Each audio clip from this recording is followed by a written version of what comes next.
The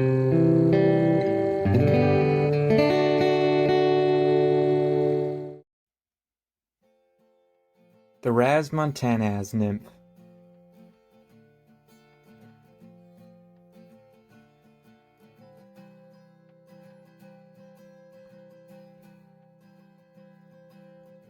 Start by mashing the barb on a size 10 U104 nymph/streamer hook. Then get the hook set firmly in the jaws of your vise. Now go to some .020 lead-free round wire, and take about 15 to 20 wraps, before helicoptering the wire off and compacting it with the tips of your fingers. Place this a little ways behind the eye of the hook. Now load a bobbin with 6/0 black uni thread. Start your thread in front of the lead wraps and then wrap back over them, making sure that you keep them in the same position as before. Once the thread is secure, you can go ahead and cut it off, and take a couple more wraps through the wire to firmly lock it in place. Then start your thread back down the bend and back up to create a nice thread base layer. Now go to some brown life flex. Cut 2 pieces off from the zip tie. Take one of the pieces and fold it in half and align the tips. They don't need to be super aligned at this time, just roughly. Then with that, go ahead and put a decent portion of them over the eye, about a little ways over hook shank in length.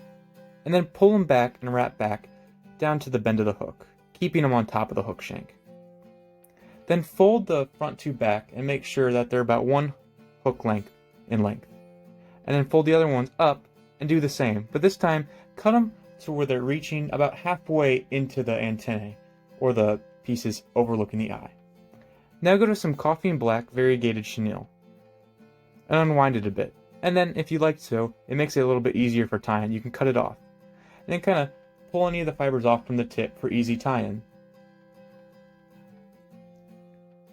Tie the bare cotton core at the back of the fly. Then bring your thread up to like in the middle of the lead wire wrap, the lead-free wire wraps, and start making touching wraps. First, one behind the back rubber legs, and then back and front, pushing the fibers back as you go.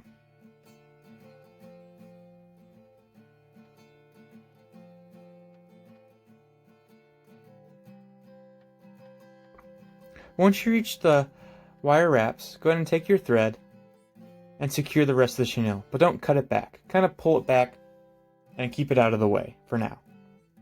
Now go to some Opal black Estaz. Again, it helps to expose the cotton core.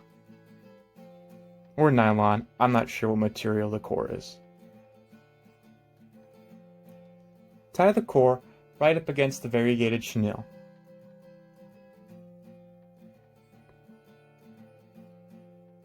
Now go to your second rubber leg strand that you cut before, and this time fold it into thirds.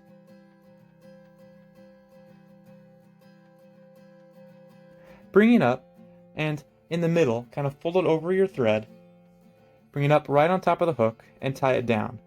So you kind of have a loop and a singular rubber leg on each side, kind of like an X or a T.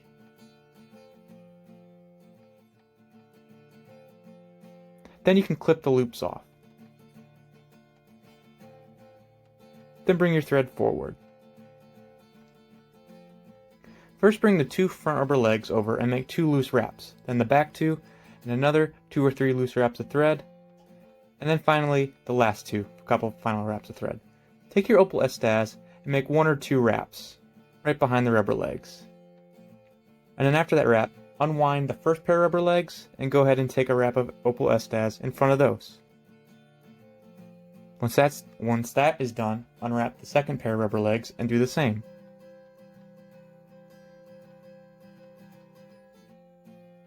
And finally the third pair of rubber legs.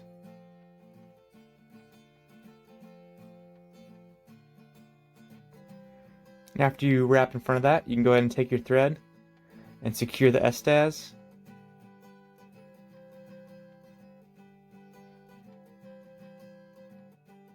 And cut it off, making sure not to cut any of the rubber legs.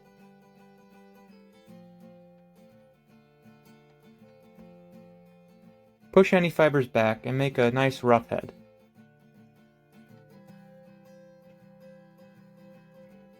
Then take your chenille that you kept before and kind of use it as a wing case. You can push the Estaz to either side and bring that up right through the middle on top of the hook and tie it down right on the head.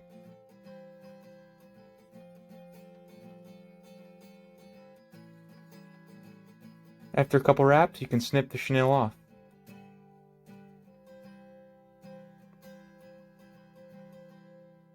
At this point, you can build up a nice rough head, making sure not to crowd the eye.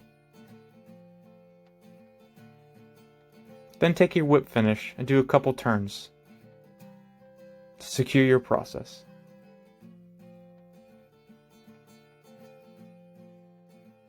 If there are any little fibers sticking out in front of the eye, you can go ahead and clip them off. Then you can go ahead and trim the legs to they're about a body in length. They don't need to be exactly the same size. I like the longer the better, gives it more action. And that's it, that's the fly.